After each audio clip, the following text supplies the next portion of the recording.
Oh.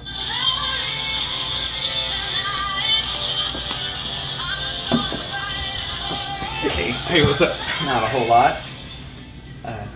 So what's going on? Oh, I'm Justin. I work at Care Program. We're here. We're doing an event. We're doing HIV testing and information, free condoms, stuff like that. Oh, is that what that? That's what they're over there handing out. Okay, cool. Yeah. Yeah, I think I've seen y'all around at a couple of bars. Have you heard about HIV testing before? Yeah, I've never actually done it because I don't do needles at all. But yeah, I know a couple of my friends get tested regularly. Cool. I probably should. You say you should. What have you heard about HIV? Like the risk for HIV, how it's transmitted? Sex clearly, particularly unsafe sex, needles.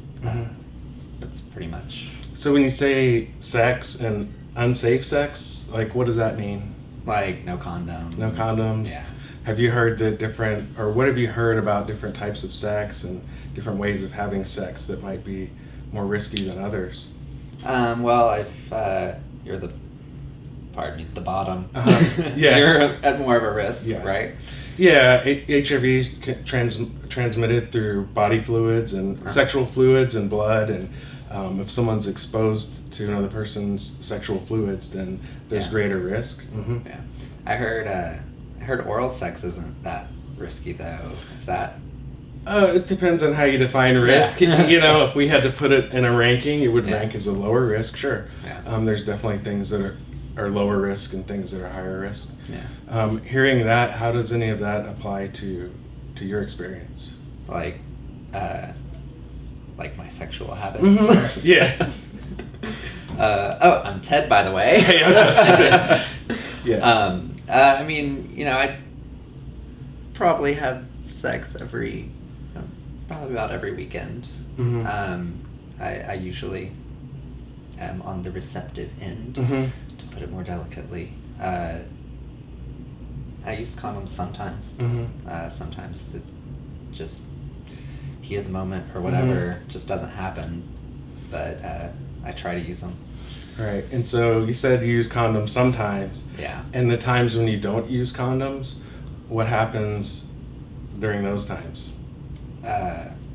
It's usually anal. Yeah. You see what I'm getting at? Like, have you been exposed to another person's body fluids? Yeah. And you've heard that that's a risk? Yeah. So that's...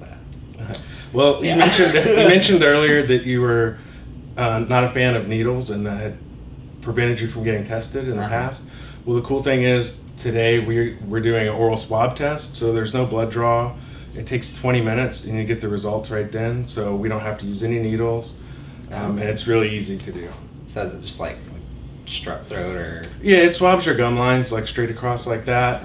We put it in a little fluid and it sits over to the side for about 20 minutes, and then I'm able to give you the results. Oh, that's not so terrible. Yeah, how does that sound? I could probably do that. Okay, cool. Well, if you're interested in testing, I can do that with you right now. Okay, just like right over here. We have a private area set up, so it's totally confidential. It's private, and we can talk, more in private. I could do that. Okay. Yeah. All right, let's go. Okay.